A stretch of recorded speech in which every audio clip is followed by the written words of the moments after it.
Hi, everybody. This is Adam Elenbaas from Nightlight Astrology. It's Thursday, December 13th today, and I'm sitting down to talk about the changing of the nodes of the moon into the signs of Cancer and Capricorn. So this is something that happened just last month in November, and it's an important astrological event, primarily because these changes of the nodes that happen every year and a half or so start shifting the way in which our eclipses appear, which signs they occur in. And a lot of the times, the basic questions that people have when the nodes change signs have to do with how do the nature of the eclipses that we're experiencing shift in their meaning or in their spiritual purpose, you might say. So this is going to be the first of a couple of parts that I'm going to make, basically looking into what does it mean that the nodes of the moon are in Cancer and Capricorn? And does it matter that the North Node is in Cancer and the South Node is in Capricorn? Or is it just understanding something about Cancer and Capricorn in general? So there's a lot to be said on this topic. And today I want to focus on a few things about eclipses and about the nodes. And then also I want to talk a little bit about the difference between the South and North Node and what it means that we have the South Node in Capricorn and the North Node in Cancer. So let's start off with a few basic things that most people don't know. I'm going to read you a description from about the nodes of the moon, basically. This is from an astrologer, pretty well-known astrologer, who said the South Node is the bottle, like alcohol, and the North Node is the meeting, like AA. So sometimes you will hear that kind of description that comes from a pretty well-known astrologer. I'm not going to cite anybody's names here because the point is not to get into an argument with anyone. It's just to illustrate the way that some people think about these things. Another quote is, think of the South Node as a bad habit and the North Node as its remedy. Think of the South Node as an erroneous assumption gumming up all your perspectives and interpretations, while the North Node is the light bulb lighting over your head. Okay, so generally speaking, those are some very powerful statements that are frequently made, especially in the evolutionary astrology world of modern astrology. So you'll typically hear the idea that the South Node represents your karmic past, or the place where you tend to repeat the same old mistakes, or suffer the same kinds of results that are very difficult. And then the North Node is like your evolutionary reason for being here. It's the lesson that you're supposed to learn. This is the thing that you typically hear, right? Now, that's fine, but these are actually not traditional meanings of the nodes. The nodes of the moon, if you look back in the history of astrology, there's really no evidence to support that this is what the nodes of the moon really ever meant. So I've, through researching ancient and traditional astrology from Hellenistic period to the Renaissance, Indian astrology, the medieval period, and really looking at how different astrologers in all the different eras looked at the nodes, we really see, for the most part, agreement about the nodes all the way up until this moment in modern astrology where the nodes are really looked at in this very particular way. Now, again, I'm not saying there isn't room for different modes of interpretation, right? I think that the evolutionary astrology paradigm is it's a whole world. It's a whole way of looking at astrology. And so, again, the point of me making this talk is not to get into some kind of turf war or something like that. But I think it's important to offer a different perspective. So there's a really great book. I'm going to just hold it up for you guys. If you want to spend a little bit more time researching the traditional meanings of the nodes in both the East and the West, in a way that also, I think, honors our impulse to pay a lot of attention to them and to look for practical ways of interpreting them. This is one of my favorite books. It's called The Lunar Nodes, Your Key to Excellent Chart Interpretation, by Judith Hill. Now, Judith Hill is, like a lot of astrologers that I really like, something of a crossover or hybrid astrologer. She knows a lot about traditional astrology, traditional medical astrology, and both in the East and West. And yet she has a lot of modern astrological sort of sensibility. So again, I'll hold it up. The Lunar Nodes, Your Key to Excellent Chart Interpretation by Judith Hill. You can get it on Amazon. It's a really great short little book. And it gives you a different way of looking at the nodes compared to the evolutionary paradigm if you're looking for something different, or if you just want to broaden your mind a little bit and entertain ideas that are, outside of the box, basically. So it's interesting that they're outside of the box now, considering that they were really the mainstay of astrological thought for thousands of years. So what do they mean? Well, if you go to the Indian tradition, the story about how the nodes of the moon come to be, they're thought of as literal planets in India, Rahu and Ketu. And the story about their creation involves a demon, and a demon who is trying very selfishly to drink the elixir of immortality. And as he tries to drink the elixir of immortality, he's disguising himself sort of like as an angel, and he's trying to drink this amrita, this nectar of immortality, and he's caught, and he's sort of executed by Vishnu, and he has his head cut off and severed from his body, and the elixir is caught in his throat, in the severed head, and that's Rahu, that's the north node. Whereas the body of the severed body of the demon, this is the south node. Now, this has deep sort of spiritual and alchemical significance in the Indian tradition.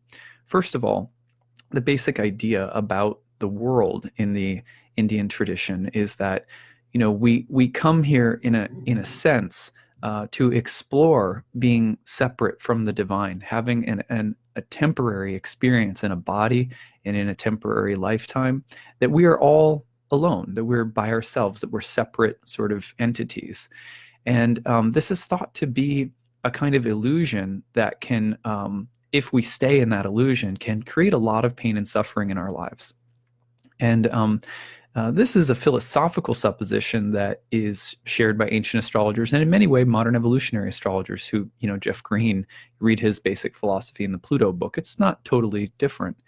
So this philosophy from India has been inspiring astrologers for a very long time. In fact, over the course of the next year, this is something I'm lecturing about at a number of conferences, is how the crossover between Eastern and Western philosophy has worked to produce many of our basic values as astrologers. But this particular world is also driven by desires, and the desires for immortality, to be God, to be powerful, to be eternally happy, but in a material sense, usually means to have a lot of things, to enjoy a lot of things. But of course, these things are temporary. So that selfishness, that greed, and that lust that compel us to think this is all there is, and I have to try to capitalize and get as much as I can, whether that's personal importance or knowledge or fame or the perfect X, Y, or Z. All of that hunger is a part of what is thought to keep us here, bound to the wheel of reincarnation, bound to continuing to cycle about in these different choose your own adventure experiences that all really don't lead anywhere in terms of the kind of happiness that we actually are without having to get anything. It's like we are happiness by our own nature, but we forget as we wander around this world. That's the kind of Indian value. And the north node of the moon is really depicted as the hungers that keep driving the plot. Well, every plot in a movie has an arc, and that arc is driven by the desires and motivations of the protagonist, usually, right? So the north node of the moon in Indian astrology is really understood as those desires that keep driving us forward, that keep compelling us, just like the demon who wants to hungrily drink the elixir of immortality, but it's from a selfish place.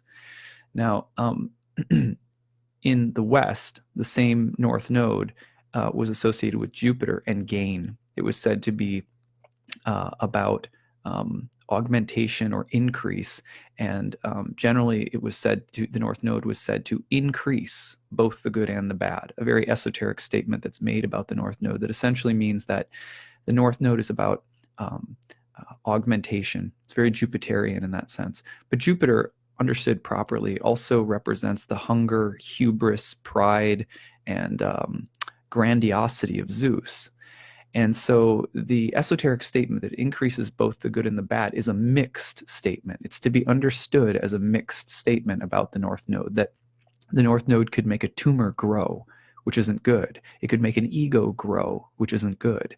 Or it could represent, kind of hitting the jackpot and getting a lot of money or having success or something like that. The nodes of the moon are the nodes of the moon. What does the moon represent, right? The nodes of the moon are the crossing points of the moon's path with the sun's path.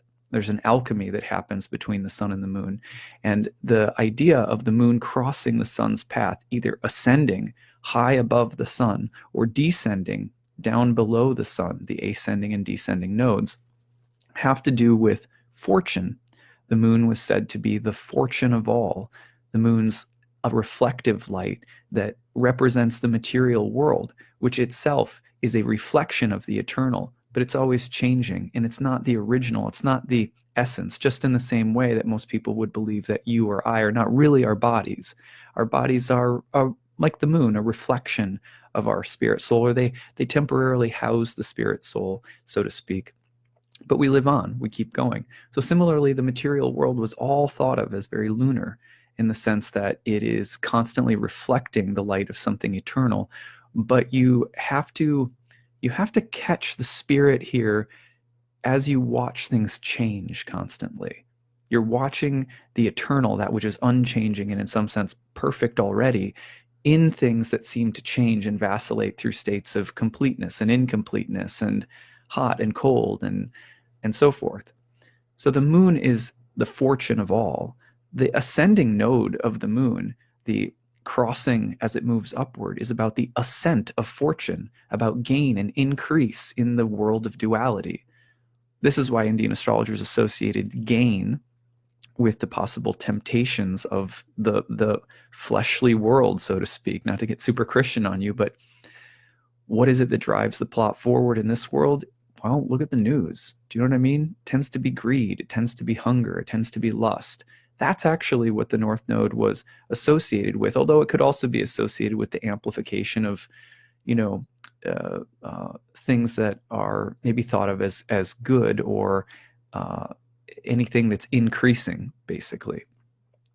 So at the very least, we have to think about the North Node as something that is dual. It is absolutely not unanimously about your spiritual purpose, in my opinion, or about your lessons that you're here to learn. It's not the AA group answer to your alcoholic problem in the South Node.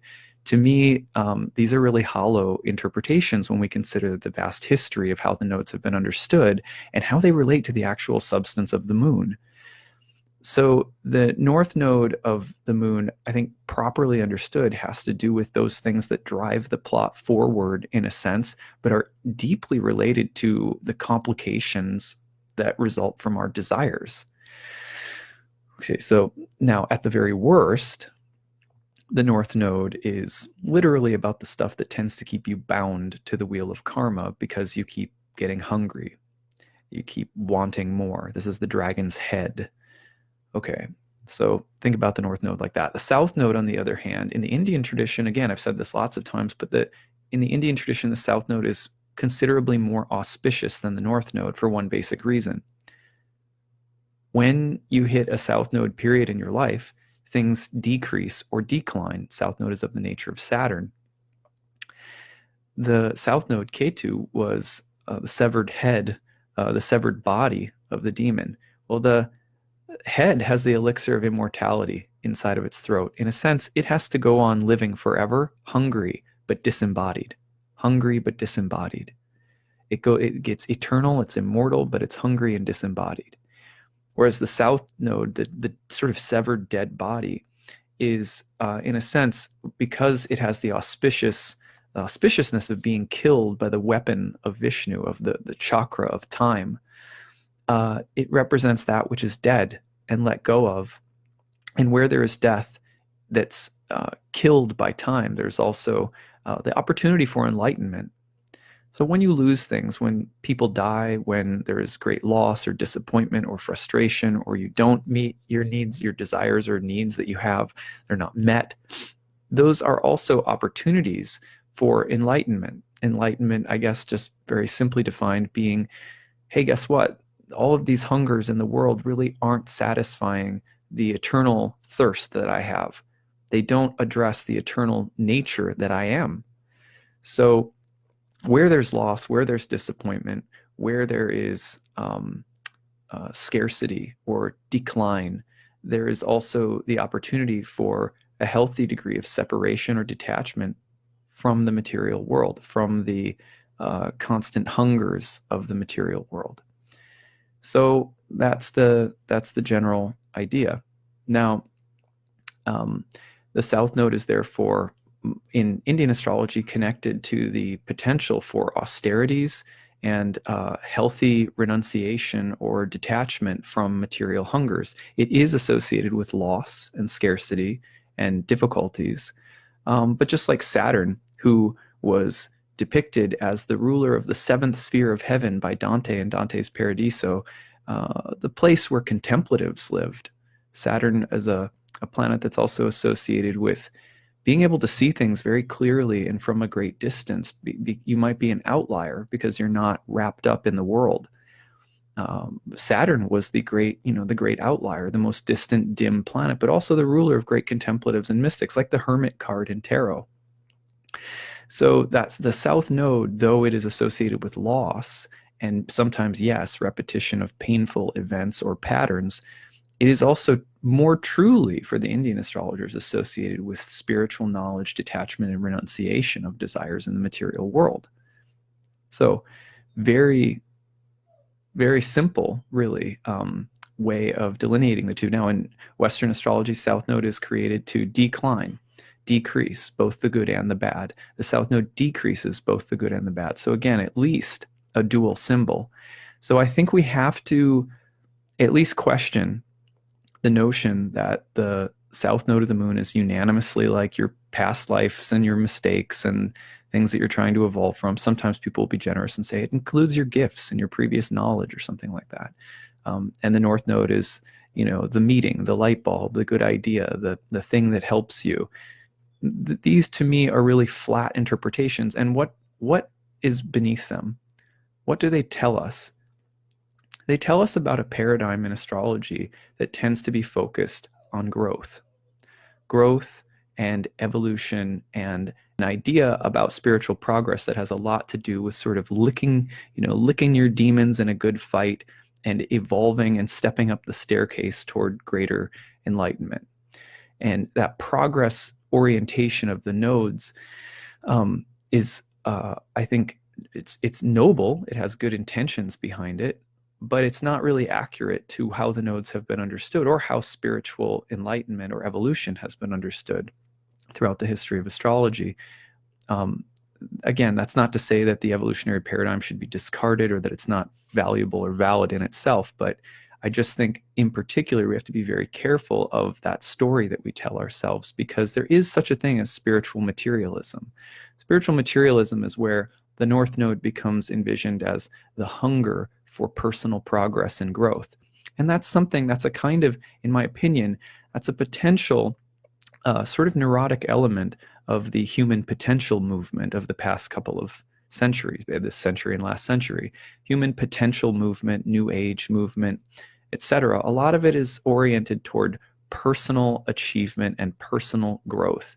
Individuation, the idea from Carl Jung, gets co-opted basically into something that is sometimes nothing more than a new version, a slightly more refined version of selfishness.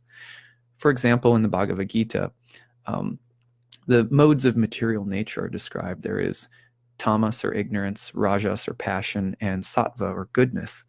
And most people, I think, want to be good, and that's a good thing. And by being good, we stand to come closer to the spiritual platform of yoga, yoking of the heart to the divine, connection in our heart to our divine nature, and union with all sentient beings, right? The sense of compassionate understanding that we're all spirit souls. Goodness helps us there. But goodness in and of itself is explained as also a potential temptation. The temptation of goodness is the temptation that I'm wise, I'm knowledgeable, I'm sort of spiritual, and that makes me better.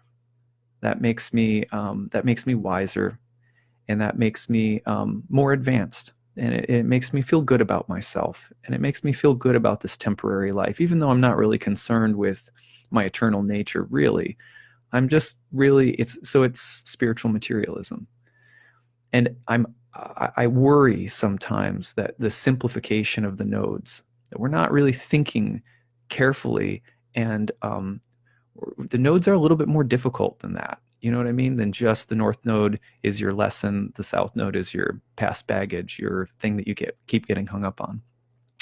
That's actually, the history of astrology doesn't really support that. So at any rate, that's just something to think about. Now, the other thing that you'll hear a lot of people saying right now, North Node Cancer, South Node Capricorn, is that we're all here to start learning Cancerian lessons, and we have to let go of Capricornian stuff from the past. As if Saturn isn't enough of a whipping post for people already. Now we get a year and a half worth of astrologers telling us how much we need to evolve toward Cancer and how much we need to let go of Saturn or Capricorn. So you're going to see a lot of moon or lunar centric themes over the next year and a half, a lot of anti-Saturn themes. That's a general part of, even if attempts are made to sort of tip the hat to the virtues of Saturn or whatever, because the paradigm says North Node is where you're heading, where you should go, the lesson you should be learning. There's going to be a lot of the Cancerian sort of dogma in the air. Now, I'm not against that. I'm a Cancer sun, right? So that's my comfort zone. I'm also a Capricorn moon. So these eclipses are pretty interesting for me since I was born under a lunar eclipse in Capricorn. And these eclipses will be back in the home signs. My nodes are out of sign in Leo and Aquarius, but I was born under an applying lunar eclipse in late Cancer Capricorn. So I like both signs. I like both planets. I have and I like the way evolutionary astrologers describe Cancer and Capricorn, the virtues and vices of both. So I don't really have any issues with evolutionary astrologers on that level. But I want just to make everyone aware of the fact that from my perspective, that the talk about how we're supposed to be going toward Cancer, I think is misguided. And let me explain why. Because anything that the nodes depict, right, in terms of a literal thing that you are supposed to be going toward for the sake of greater happiness, is already missing the very most basic point, which is in a sense that even if there are all different kinds of things we need to get better at, you need to get better at family time and being less cold and driven or something like that. Cancer Capricorn, good lessons. I'm aware of those. I've got Cancer Capricorn, like I just said, so that's a good lesson. Or needing to be less emotionally needy and more, kind of independent and austere or something like that. So the Cancer Capricorn axis, there's virtues and values in either direction. But let's be clear that happiness ultimately has nothing to do with one or the other. Happiness is not ultimately in whether or not you spend more family time or more work time. It's not about whether you need to buckle down and get serious or, make a nice family meal, Cancer Capricorn stuff. And that's the thing that I'm really sort of skeptical about with regard to these eclipses. Because again, what these eclipses are really telling us is more about the kinds of plot lines that are going to be playing out, the kinds that we're going to tend to get really wrapped up in, karmically speaking, meaning those are the storylines that are about to play out. We're not going to be able to have a lot of say or control over them. That's just where the momentum is going right now. But let's be clear that really the lesson for most ancient astrologers was about cultivating a sense of being self-satisfied, meaning satisfied situated in an eternal sense of who you are. And that's not something that ultimately pines or grabs or grasps or goes crazy about these kinds of stories that the nodes are telling us. If anything, knowing the dynamics of the nodes together tells you where the story is unfolding and what to be careful about getting lost in either direction. Because remember, both of the nodes of the moon are related to the moon, to the stories, the cyclical, predictable, cycling stories that we tend to get wrapped up in this world. And yes, there's lots of lessons and experiences that we're going to have. But again, two things. The astrology is here to help us not get too lost in those stories, no matter what they are. And the second piece is that it's also not as simple as go toward Cancer for the next year and a half. Okay, so let's talk about this from the perspective of ancient astrology, the augmentation, the growth, the birth, the bigness. What's that going to be about? It's going to be about Cancerian things. So where the desires are leading us in the next year and a half with eclipses in Cancer will tend to be toward lunar things. That can be far reaching. So it's not just, you might be more hungry for family, for home, for emotional connections with others, for bondedness, for nesting, for nurturance, for the feminine, for mothers, for the goddess. All of those things can kind of increase. And also, our temptation to become more egoically identified with those things can also greatly increase. That's a part of the North Node. We can become hungry for all of the Cancerian archetypes in a way that may appear to us very noble and high-minded and elevated and so forth, but may betray a very deep and unhealthy sense of need and want and hunger. As a Cancer, I know what this is like. You want to be the most nurturing person in the world, and you want to help and give and whatever. And sometimes really it's just about needing to be validated and thinking that if I nurture other people, then that's what's going to provide me with some validation. So it's all ultimately, Cancers can be very selfish in that regard. I want to say something like we should all be sort of careful of that subtle selfishness that Cancer can bring over the next year and a half. I don't think really anyone would necessarily disagree with that. But I want to be even more explicit in saying that the North Node suggests the amplification or augmentation of things related to the moon and things related to Cancer. And we have to be very careful, because where there is augmentation, there is also the possibility of pride, of zealousness, of getting lost in something, and of having our lives deeply complicated by the themes of Cancer, not just helped, even though, and this is one of the things to be very careful of, even though there is growth associated with it. So for example, sometimes deep feeling, heart-centered feeling of bondedness can emerge in Cancer, right? That's not necessarily a great thing. I know that sounds like sacrilege, because what could be better than family, friends, emotional bondedness, kindness, warmth? It all sounds very nice. And it certainly is, right? But on the other hand, there's a great story in one of the Puranas that I won't tell the full story, but the gist of it is that family is there's a story about a family of birds, and the mother, the children, little birds, get caught in the hunter's net, and the mother, so pained to see this, rushes down, try to save them, and gets caught in the net. And the father, seeing all of this, knows that it's completely hopeless, and but throws himself into the net anyway. And from our sort of Western heroic perspective, we're like, yes, you died for family, because we see family as like way up here. I know I do as a Cancer. God, you could not pry my hands loose from the grip that family has in my life.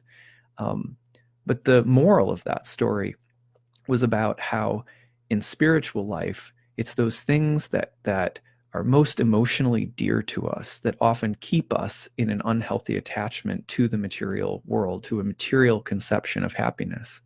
That's not to say that you should not have family or discard them, or, be some kind of cold, dissociated person.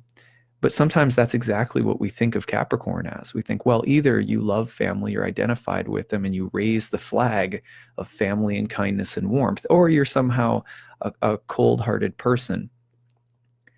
being overly identified with the world of family and the world of that warm, secure, emotionally bonded place is also something we have to be very careful of. It's one of the most seductive but troubling karmas.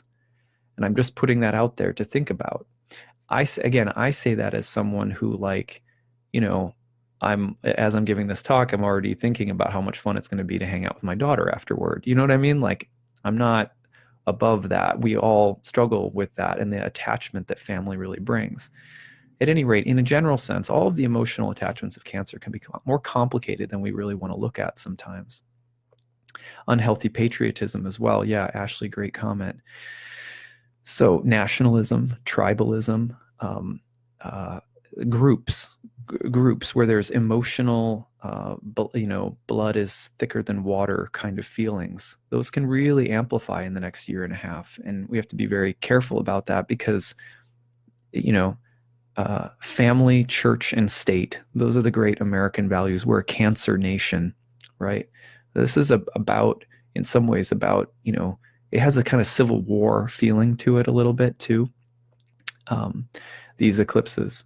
So at any rate, then we think about all of the hunger that might be associated with the North Node and all the augmentation and growth that might be there as well. But trying to look at it from a more neutral perspective. That's, I think, the message.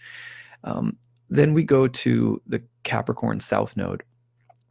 And while, again, you'll see Saturn becoming the whipping post for another year and a half, everyone talking about how we have to move away from all of these things. Most people really don't understand Capricorn. You'll hear it associated with patriarchy, even though it's a feminine sign.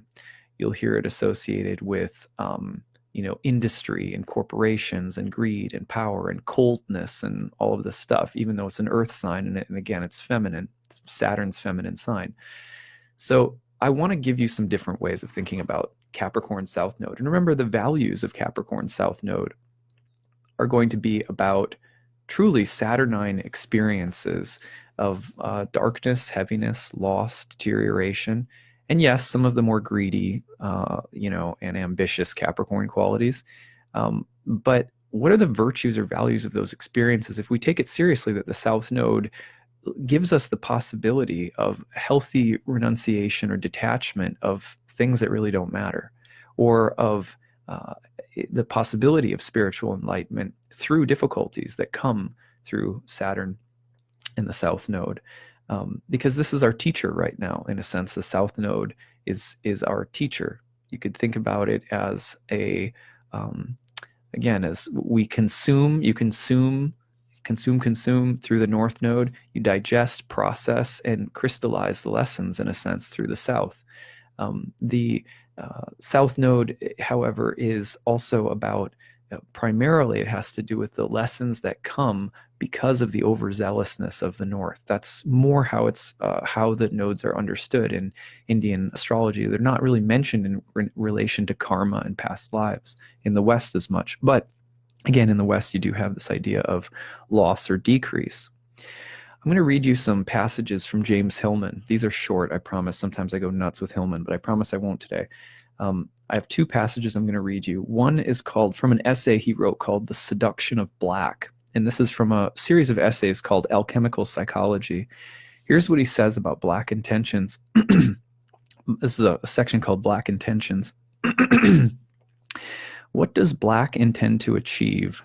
Why is it an accomplishment?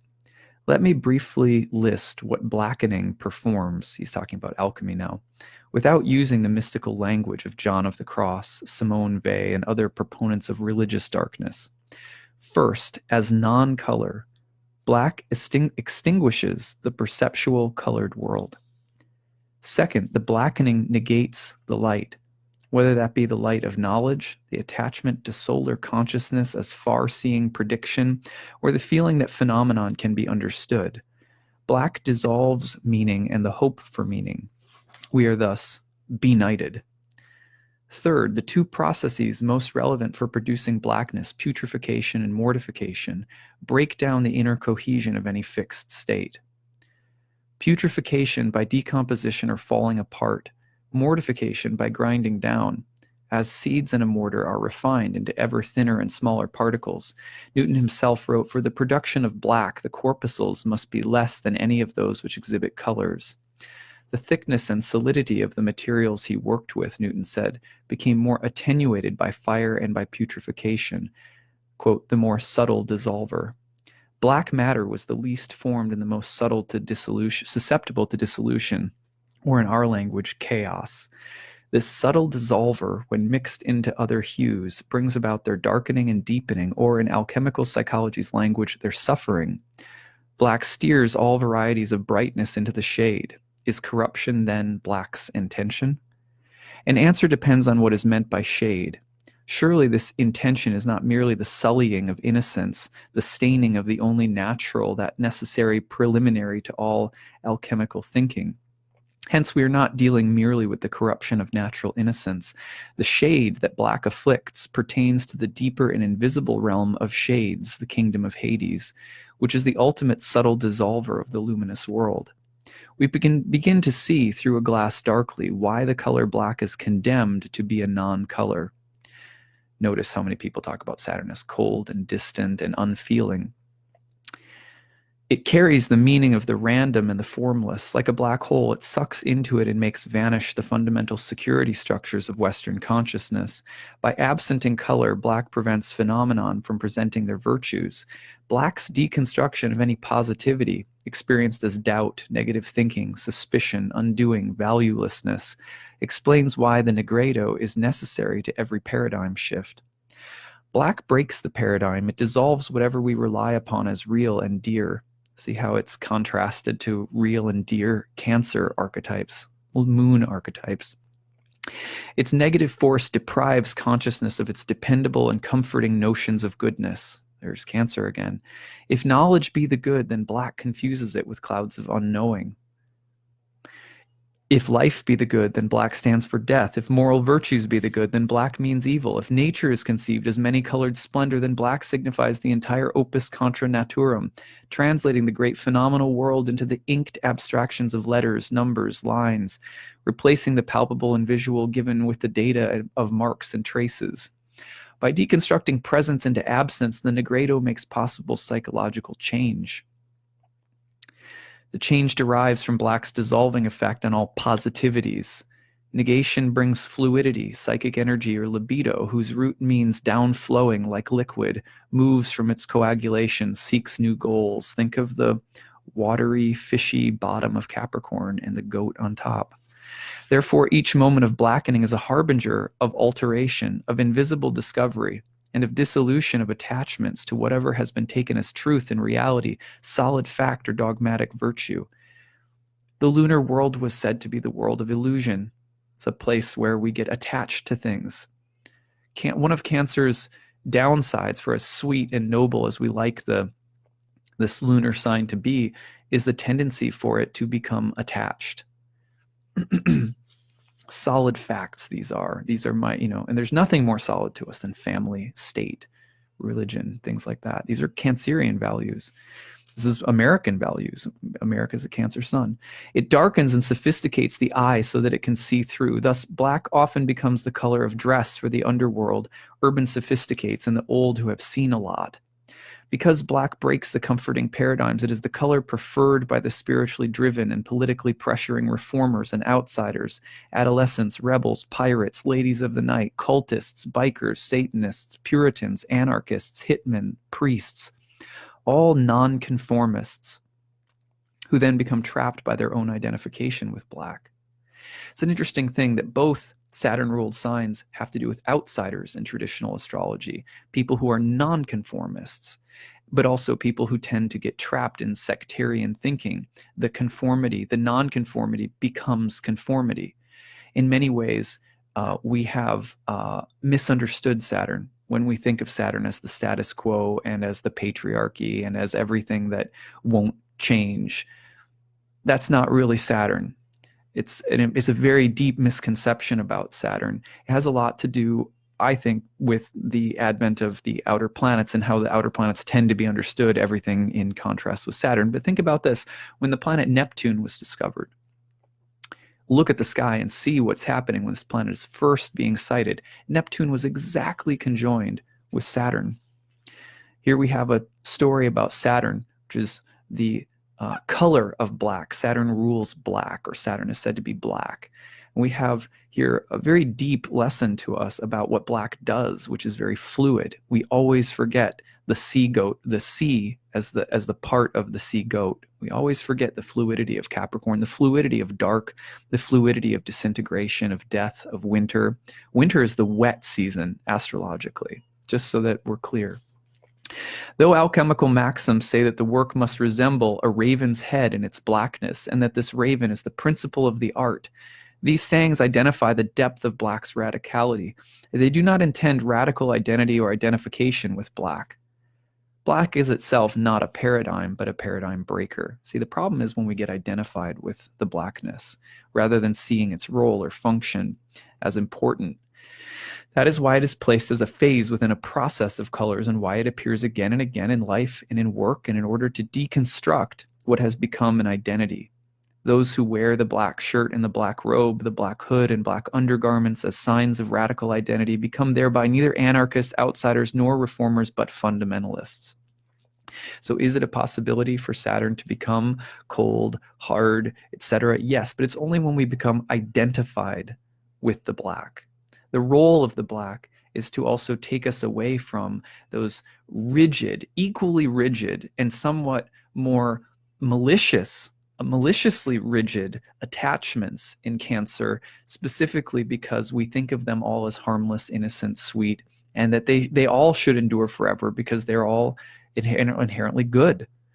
So there's nothing in some ways more pernicious than emotional attachments that are rooted in cozy, sweet ideas of goodness.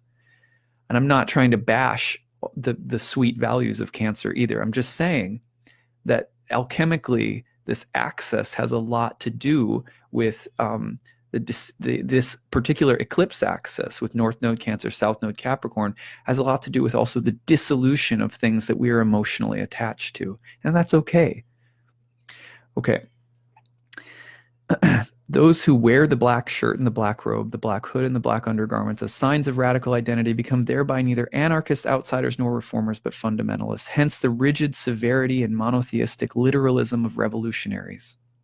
It's a big irony that some of the most intensely rigid people are sometimes consider themselves to be the most progressive. That's why when you get far enough to the left, you see that some of the attempts at great social experiments like communism have devolved into really intensely violent political regimes. Same on the right. You go too far in either direction, you get to the same rigidity. Nationalism, like a Cancerian nationalism, can give rise to intense forms of prejudice, because we think my family, my attachment to my family is all that matters. Tribalism, tribal conflicts. We go far enough away and we say, dissolve all of those attachments, make it, get rid of all kind of group identifications, etc., dissolve all of it. And we can also become literalist and rigid in our revolutionary spirit. Alchemical psychology teaches us to read as accomplishments the fruitlessly bitter and dry periods, the melancholics that seem to never end, the wounds that do not heal, the grinding sadistic mortifications of shame, and the putrefacions of love and friendships. These are beginnings because they are endings, dissolutions, deconstructions. But they are not the beginning as one-time only occurrence. Such would be a literal reading of the alchemical process, which is not a unidirectional model progressing in time. That's exactly what I was saying about being careful about the nodes of the moon in a literal story of progress in time. Listen to it again.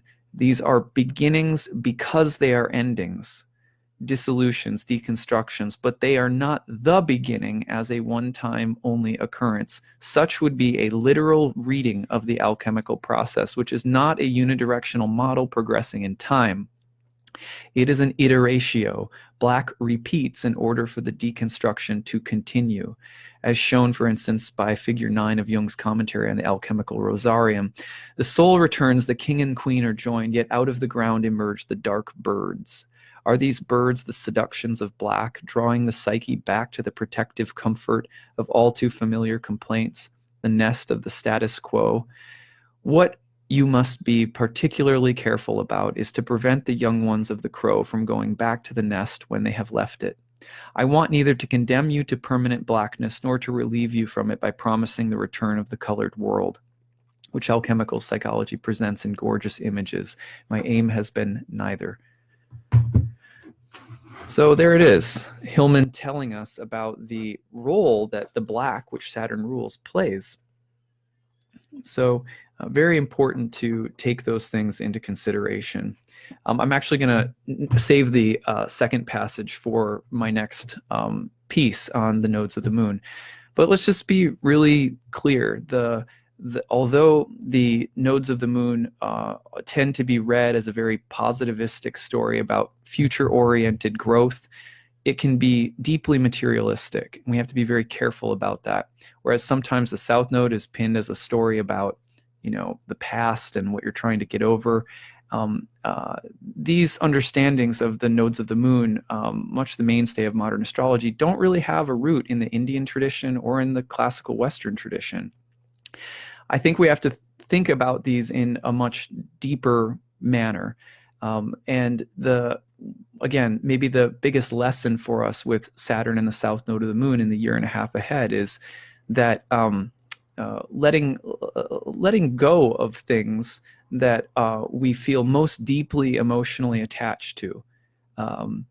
That may also be a virtue and a gift that we receive over the next year and a half of the eclipses happening in these signs. Even if the things that Saturn wants to take away seem to us the most, emotionally worthy of attachment, state, country, family, all of the things that we, our heart and our emotions feel most sort of tied into. At the same time, again, just to be fair, you can also see the augmentation and growth around those Cancerian themes for the next year and a half, and probably in ways, some of which will be helpful. We're going to talk more about Cancer Capricorn in the next part of the series that I'm doing. So for now, I hope that this was interesting for everybody, and you have some new ways of thinking about both Saturn and the South Node especially. Kind of stick up for it a little bit today. All right, well, thank you everybody for listening. I hope you have a great day, and we'll see you again soon. Take care, everyone. Bye.